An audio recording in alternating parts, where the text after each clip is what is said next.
Hi, this is Jayanti. இந்த month பிகினிங்லேருந்தே உங்களுக்கு நாங்கள் ஸ்வீட் பாக்ஸ் ரெசிபிஸாக கொடுத்துட்ருக்கோம்ல, அதில் இன்றைக்கி லாஸ்ட்டாக ஈஸியாக டெலிஷியஸாக ஒரு ஸ்வீட் பண்ணி காட்ட போகிறேன். இதுக்கு முன்னாடி எங்களுடைய ஸ்வீட் பாக்ஸ் ரெசிபிஸ் பார்க்காதவங்க மேலே கிளிக் பண்ணி பாருங்கள், இல்லைனா டிஸ்கிரிப்ஷனில் நாங்கள் லிங்க் கொடுத்துருக்கோம். அதை பார்த்து உங்களுடைய ஸ்வீட் பாக்ஸை இந்த தீபாவளிக்கு நீங்களே செய்யுங்க. இது வரைக்கும் எங்களுடைய சேனலை சப்ஸ்கிரைப் பண்ணாதவங்க சப்ஸ்கிரைப் பண்ணிடுங்க. அதுக்கு பக்கத்தில் இருக்க அந்த பெல் ஐக்கனை கிளிக் பண்ணி வச்சுக்கோங்க. நாங்கள் அப்லோட் பண்ண உடனே அப்போ தான் உங்களுக்கு நோட்டிஃபிகேஷன் வரும். இந்த வீடியோ பிடிச்சிருந்ததுன்னா லைக் பண்ண மறந்துடாதீங்க. இப்போ எப்படி பண்ணுறது பார்க்கலாமா?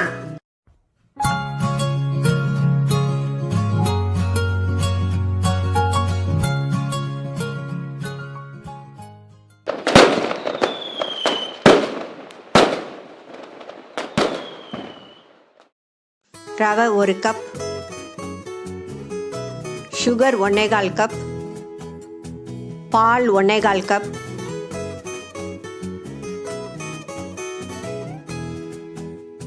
பாதாம் எசன்ஸ்,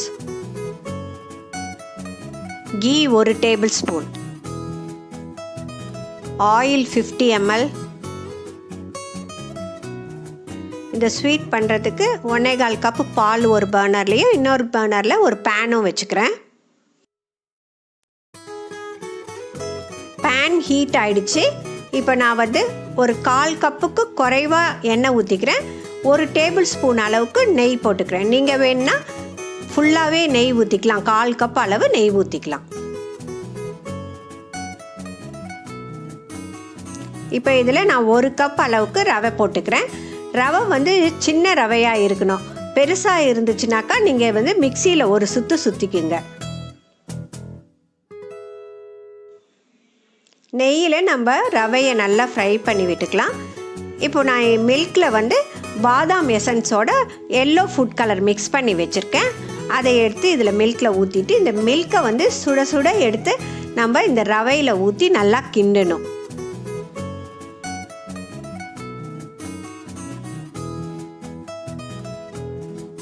ரவை நல்லா வெந்ததும் ஒரு 1.25 கப் அளவுக்கு நம்ம சுகரை போட்டு இதை நல்லா மிக்ஸ் பண்ணி விட்டுக்கலாம். சுகர் நல்லா மெல்ட் ஆகணும். 1 கப் ரவைக்கு 1.25 கப் அளவுக்கு பால், 1.25 கப் அளவுக்கு சுகர் போட்டுக்கிறோம்.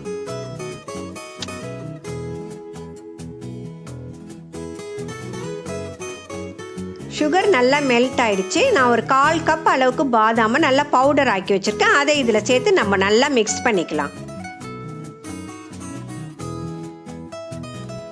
இப்போ ஒரு அல்வா பதத்துக்கு வந்ததும் நான் க்ரீஸ் பண்ணி வச்சுருக்கேன். இந்த மோல்டில் எடுத்து ஊற்றிக்கிறேன். இதை 1.5 மணி நேரம் கழித்து நம்ம கட் பண்ணி சர்வ் பண்ண வேண்டியது தான். உங்களுடைய ஸ்வீட் பாக்ஸுக்கு இன்னொரு ஸ்வீட் பண்ணி காட்டியிருக்கேன். இந்த பாதாம் பர்ஃபி ரொம்ப டேஸ்டியாக இருக்கும், ரொம்ப ஈஸியும் கூட. இந்த பாதாமுடைய டேஸ்ட்டு, அதோடைய இந்த எசன்ஸோடைய ஃப்ளேவரு ரொம்ப ஆசமாக இருக்கும். கண்டிப்பாக செஞ்சு பாருங்கள். இந்த தீபாவளிக்கு இந்த பர்ஃபி செஞ்சு அசத்துங்க. இந்த பாதாம் பர்ஃபி உங்களுக்கு எல்லாருக்கும் பிடிச்சிருக்கும்னு நினைக்கிறேன். எங்களுடைய சேனலை சப்ஸ்கிரைப் பண்ணாதவங்க சப்ஸ்கிரைப் பண்ணிடுங்க. அதுக்கு பக்கத்தில் இருக்க அந்த பெல் ஐக்கானை கிளிக் பண்ணி வச்சுக்கோங்க. அப்போ தான் நாங்கள் அப்லோட் பண்ண உடனே உங்களுக்கு நோட்டிஃபிகேஷன் வரும். இந்த வீடியோ பிடிச்சிருந்ததுன்னா லைக் பண்ண மறந்துடாதீங்க. Okay, bye, see you.